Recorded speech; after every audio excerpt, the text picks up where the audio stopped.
Nabuku village is tucked away deep in Buyende district in eastern Uganda. The village folk live a laid-back life in this quiet area. We stumbled upon these unaccompanied children carrying out their tasks. From here, we headed to the homestead of a man called Salongo Bernard Mwanje. Mwanje is a father of 8 who forbids his children from moving about the neighborhood like their peers. His large family is no big deal in this rural setting, but rather the fact that 5 of his children are albinos. Nange nali ku radio lwaggulo bweruti ne bagamba nga oyagala omwana namagoye genda mugombolola kagulu ero sinabuku nali ndi wano zekanga ne nazala wange taliwo nawulira okutya.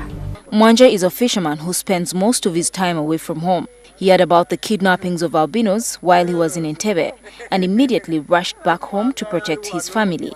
Ngowulira nti gundi bakuteyo mwana ate gundi baseyo omukazi egundi bakuteyo omusajja awo nga mbeerera ddala awo era nga n'abaana bona nsola nabo mu nju eki. When the sun sets, Mwanje's mother and his wife live in fear of losing their little ones to superstitious people who believe that body parts from albinos can bring wealth. They constantly keep watch over them to ensure their safety. Sawa ange mbeera mbateeka mu nju nenfumbanga nga bo bali mu nju banaabwe bana abakulukulu babeerako wabweru nga nze ndi muli mufumbiro. The family says unknown people have on several occasions attempted to kidnap some of their children. They say in the latest incident, the eldest of their children living with albinism narrowly survived being kidnapped by a stranger.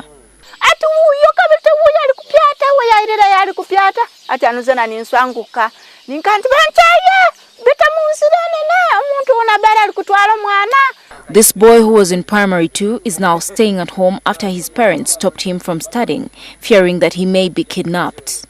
Ate nange sirina biseera binabeerawo nti ntwale ngende nkimekwate. Mwanje has since stopped fishing to protect his family. Many cases of parents abandoning children with albinism have been reported in East Africa, but the experience of this family is quite touching. These parents are puzzled by the kidnappings and killings reported in their area. Abamu mpulira mbu bya bugaga simanyi oba bugaga ki kuba nange ndaba mbalina naye siraba kya bugaga kyenina. A few years ago, this couple was blessed with twins, one of whom was an albino.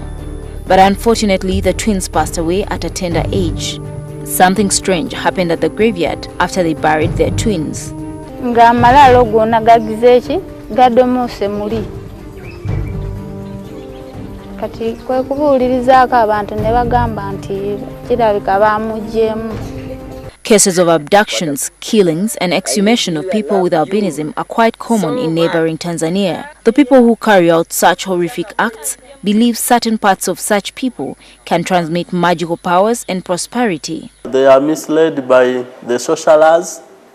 They think they can get wealth out of the body parts of an albino. Such adorable angels, God's gift to Mwanje's family and to the whole world.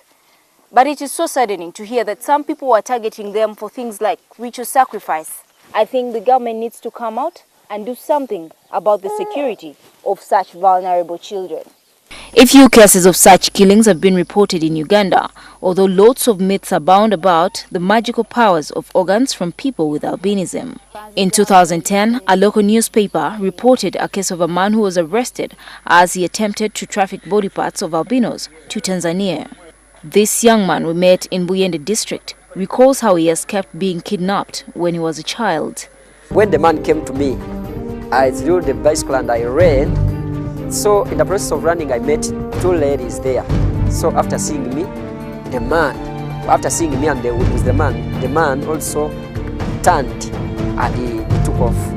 Leaders of the Albinos Association in Busoga region say they are receiving a growing number of complaints about kidnappings and attacks of people with albinism. They, however, say little protection has been given to them. We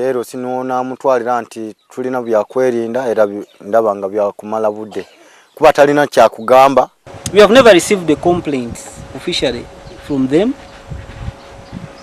that their lives are threatened. We spoke to the head of traditional healers in Uganda, Sylvia Namutebi, about the predicament of albinos in Uganda.